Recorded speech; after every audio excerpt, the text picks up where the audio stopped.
Today is our midterm examination, a chance for you to question and examine me. All right, so before we look at the questions for the midterm examination, I want to discuss briefly the ceasefire between the United States and Iran. So yesterday, Donald Trump announced that there will be a 2-week pause to this war, and that the United States and Iran will meet in Pakistan to negotiate a possible long-term ceasefire. And what he said that's very important is that he will use the 10-point Iranian plan as a framework to discuss a peace treaty. And as you can see from the 10-point plan, in fact, this is almost a complete U.S. surrender to Iran. The first point is that the United States will guarantee never to attack Iran again. Iran will have complete control over the Strait of Hormuz. Iran can choose to enrich uranium for its nuclear program. All sanctions on Iran will be removed. This is a very big deal. Removal of all secondary sanctions against foreign entities that do business with Iran, and of all United Nations Security Council resolutions against Iran, and of all International Atomic Energy Agency resolutions, compensation, reparations for all the damage that the United States and Israel did to Iran, withdrawal of U.S. combat forces from the Middle East, giving Iran control over the Middle East. And the last, and the most important, is that the United States will also agree to end hostilities against all of Iran's proxies, including Hezbollah and the Houthis in Yemen. So as you can see, this is basically a complete U.S. surrender to Iran, which tells us right away that Donald Trump is not serious.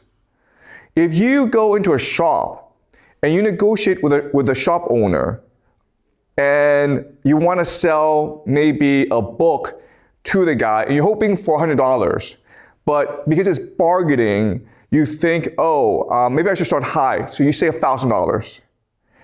If you say $1,000 and the shop owner says, yeah, I'll take that deal, there's something wrong here, okay? All right, so there's something very wrong, and there's very little chance that the ceasefire will hold. And in fact, we're already seeing news that the ceasefire is being broken, okay? So there are 3 individuals on Twitter who've made some very interesting points.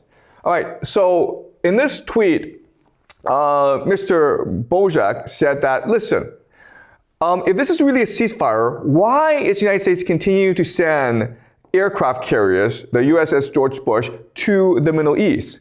What they're really trying to do is buy time in order for their ground troops to get ready to attack and seize the strait, okay? So once everything is in position, then probably what will happen is that Israel will launch a false flag against the Americans, which will justify an American attack against Iran, right? So that's a possible scenario.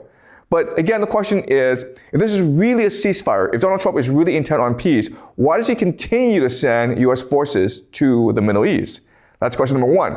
Question number 2 is, the problem is how Iran is defending itself. It's using something called the Mosaic defense, which is to say that it has 31 provinces, and these are 31 cells or units that are all responsible for their own strategy and attack and defense, meaning that there's no longer a centralized command. So it doesn't matter if you negotiate with the leadership of Iran, because the IRGC, the people who are fighting, will not agree to a ceasefire because they do not trust the Americans or the Israelis. So whatever happens in Pakistan will not affect the outcome of the battlefield. And that's a problem with the Mossack defense. Think of the Mossack defense as almost a dead man switch, where if you kill the Ayatollah will tell his people to fight to the end. So the Mossack defense will only come to an end if either Iran is defeated or the Americans are defeated. This thing collapses if there's in between a ceasefire. Because in order for the Iranians to implement the ceasefire, they themselves will have to go and control these Mossack units in the provinces, which basically means a civil war. Okay? So it's almost impossible, even if Iran were to negotiate a favorable peace deal, for Iran to actually implement this peace deal within its military. Okay? That's problem number 2. Problem number 3 is the United States continues to have an air bridge to the Middle East. So even though there's a ceasefire, you have these massive movement of US ground troops, of US planes, of US artillery and tanks to the Middle East. So if there's really a peace, why is this happening? And another way of saying this is that the political systems of both the United States and Iran have lost control over the war. Once these militaries start fighting, they are determined to fight to the bitter end. Okay? But unfortunately, what this tells me, the fact that Iran is willing to negotiate a peace treaty, probably means that there is a schism or divide between the political leadership in Iran and the military leadership in Iran. And this is going to cause a lot of problems in the future.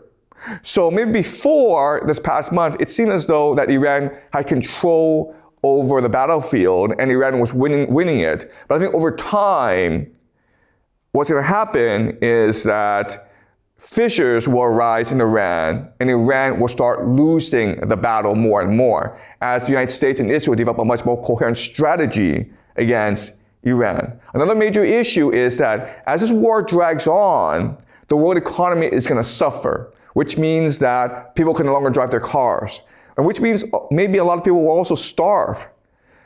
And this means that ultimately public or global opinion will slowly turn against Iran. Okay? And even Iran's closest allies, Russia and China, will feel the strain of this war and maybe even pressure Iran to end this war.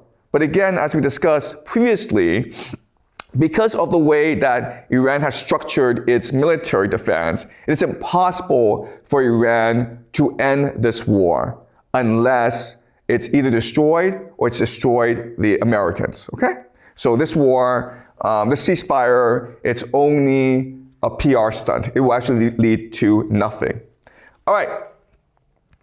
The major point, okay, of contention is whether or not Lebanon is part of the peace treaty. So the Iranians believe that this peace treaty also includes its proxies, specifically Hezbollah in Lebanon and the Houthis in Yemen.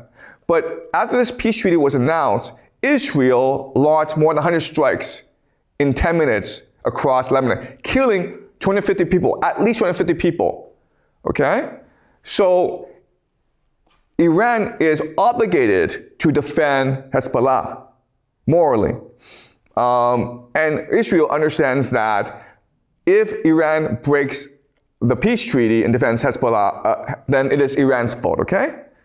And the Americans have come out and said that, well, you know, we agreed that Lebanon was not part of the deal.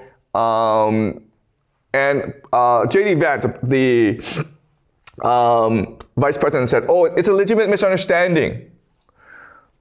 We thought that Hezbollah wasn't part of this deal, but the Iranians thought it was. Okay, so this is a misunderstanding, okay? But this tells you that the Americans and Israelis are not serious about maintaining the ceasefire. Okay, they've already found a loophole.